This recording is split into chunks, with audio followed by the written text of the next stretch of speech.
Satu, dua, tiga. Assalamualaikum warahmatullahi wabarakatuh. Kami dari kelompok 7 akan merepresentasikan tentang proyek kami, yaitu Near Duplicate Detection dan topik clustering pada judul berita berbahasa Indonesia menggunakan Locality Sensitive Hashing dan Esper. Jadi di sini ada anggota kelompok kami ada 3 orang, yaitu yang pertama Wahyu Prasetyono dengan 3 NIM terakhir 133, saya sendiri Ivan Cahya dengan 3 NIM terakhir 172, dan yang terakhir ada Arif Raharjo dengan 3 NIM terakhir 221. Jadi proyek ini itu datang dari informasi digital itu yang meledak dalam jumlah banyak. Jadi di publikasinya itu besar-besaran dan itu tiap hari. Nah, banyaknya judul berita yang mirip-mirip atau hampir sama, atau biasanya disebut dengan near duplicate, baik antar portal ataupun dalam satu portal. Nah, LSH merupakan metode hashing yang dirancang untuk menemukan pasangan teks yang mirip-mirip dari dataset besar dalam dalam waktu yang cepat. Sementara Esper mampu menghasilkan embedding kalimat berkualitas tinggi yang cocok untuk perhitungan semantik. Nah, LSH dan Esper itu memberikan pendekatan yang efektif untuk deteksi near duplicate menggunakan topik clustering. Nah, rumusan masalahnya yaitu bagaimana cara mendeteksi judul berita yang hampir sama menggunakan LSH.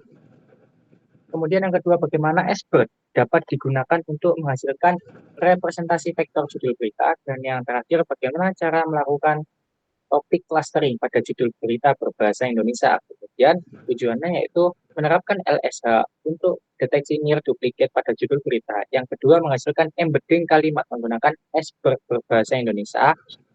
Jadi embedding itu kalimat-kalimat atau kata yang hampir sama, pakai sinonim aja.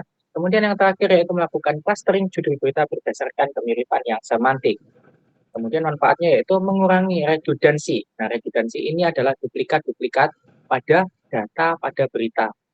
Yang kedua, mempermudah proses analisis teks dengan data yang lebih bersih. Dan yang terakhir, dapat digunakan untuk sistem rekomendasi berita. Jadi kayak biar nggak muncul bolak-balik gitu.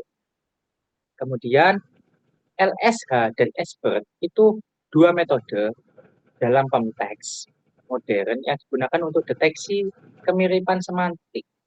Esper menghasilkan embedding kalimat berkualitas tinggi untuk dibandingkan menggunakan Quotient similarity.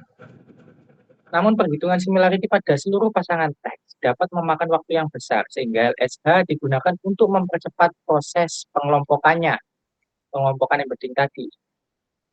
Setelah kandidat near duplicate ditemukan pakai LSH tadi, analisis selanjutnya seperti topik clustering dapat dilakukan menggunakan embedding dari Esper untuk mengelompokkan judul berita ke dalam tema tertentu secara otomatis. Nah, kombinasi keduanya itu menawarkan pendekatan yang efektif dan efisien untuk deteksi near duplicate dan pengelompokan topik pada judul berita berbahasa Indonesia. Nah, ini kemudian ada diagram alurnya. Pertama, data collecting. Di sini jalur pemrosesannya ada 2. Kalau datanya bersih, dilakukan preproses, kemudian dilakukannya n-gram singling, kemudian min hashing, locality sensitive hashing atau LSH, kemudian query dari LSH-nya dan hitung jakar similarity. Sedangkan kalau datanya asli, kita input raw text, melakukan expert embedding, kemudian dimensionality reduction atau nama lainnya PCA, kemudian kami clustering dengan K optimal sama dengan 7, kemudian keluarlah output. Kemudian ini dijelaskan oleh teman saya Wahyu, silahkan. Oke, proses tahapannya yang pertama yaitu data collection, yaitu mengumpulkan dataset berisi judul berita berbahasa Indonesia dari berbagai sumber atau dataset publik. Lalu yang kedua yaitu text preprocessing, dengan melakukan pembersihan teks seperti lower casing, penghapusan tanda baca, dan normalisasi ringan agar input lebih konsisten sebelum diproses oleh model. Lalu untuk selanjutnya itu sentence embedding dengan Esper dan mengonversi setiap judul berita tadi menjadi vektor numerik menggunakan model Esper multilingual atau Indonesia. Embedding ini merepresentasikan makna semantik setiap judul. Lalu kita melakukan locality sensitive hashing atau LSH untuk kandidat searching menggunakan LSH untuk mengelompokkan embedding tadi ke dalam bucket hash dengan judul yang berada pada bucket yang sama dianggap sebagai kandidat inner duplicate. Lalu kita lihat juga similarity scoring-nya, quotient similarity-nya dari kandidat LSH tadi dengan dilakukannya perhitungan quotient similarity untuk memastikan apakah pasangan judul benar inner duplicate berdasarkan threshold tertentu, misalnya 0,8. Tapi yang kita pakai itu 0,3. Lalu kita lanjutnya kita inner duplicate filtering, menyimpan pasangan yang memenuhi syarat similarity sebagai inner duplicate dan menghapus duplikat dari dataset final. Lalu kita melakukan public clustering menggunakan embedding expert tadi yang sudah dibersihkan dari duplikasi untuk melakukan clustering menggunakan Kamin. Lalu kita melakukan evaluasi dan visualisasi. Lalu kita juga menginterpretasikan cluster tadi yang muncul untuk dengan topik-topik yang dominan setiap cluster. Next.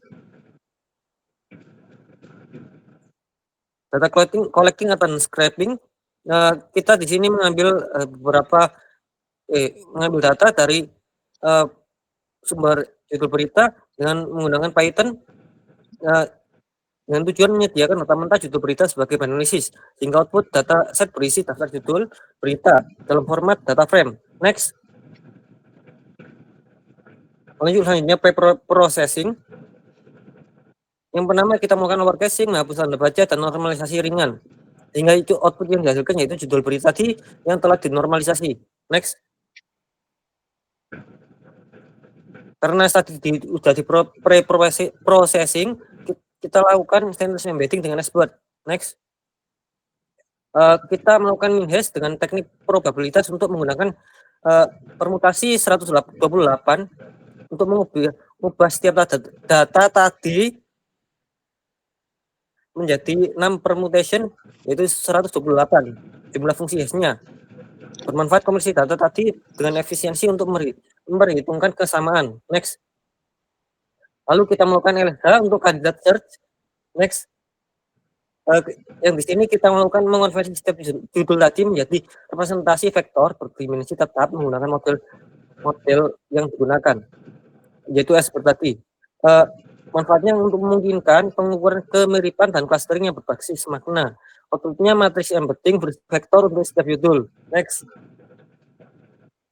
Lalu kita lihat quotient similarity-nya. Next. Kita lihat, kita mendapatkan visual bahwa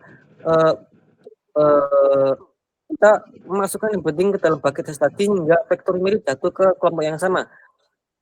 Lalu manfaatnya mengurangi kompleksitas perhitungan similarity. Karena kita mengambil vektor cuma 2 vektor, sehingga outputnya lebih mudah untuk didapatkan dengan daftar kandidat judul yang berpotensi inner duplicate. Next. Lalu kita melakukan inner duplicate filtering. Next. Dan menghitung quotient similarity tadi untuk kandidat duplikat memastikan kemiripan sebenarnya. Next. Lalu kita melakukan topic clustering dan menerapkan algoritma clustering pada embedding expert untuk mengelompokkan judul ke dalam topik serupa. Next. Kita hasilkan visualisasi sebagai berikut. Next. Ini bisa dijelaskan oleh teman saya. Selanjutnya yaitu visualisasi clustering hasil dari Kamis judul berita. Seperti ini bisa dilihat. Sini ada total 7 cluster 0 sampai dengan 6. Next.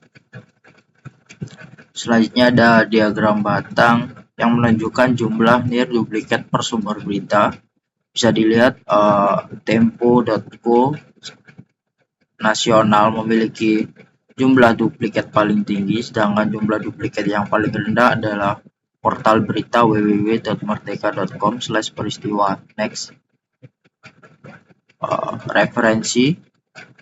Kita ambil referensi dari Santosa B. Umam dan juga Sari NP N. Purwati yang berjudul pengukuran kemiripan kalimat bahasa Indonesia menggunakan pembobotan kata dan quotient similarity dan juga penerapan algoritma quotient similarity pada deteksi kemiripan dokumen teks berbahasa Indonesia. Begitulah presentasi dari kelompok kami, kurang lebihnya mohon maaf. Wassalamualaikum warahmatullahi wabarakatuh. Assalamualaikum warahmatullahi wabarakatuh.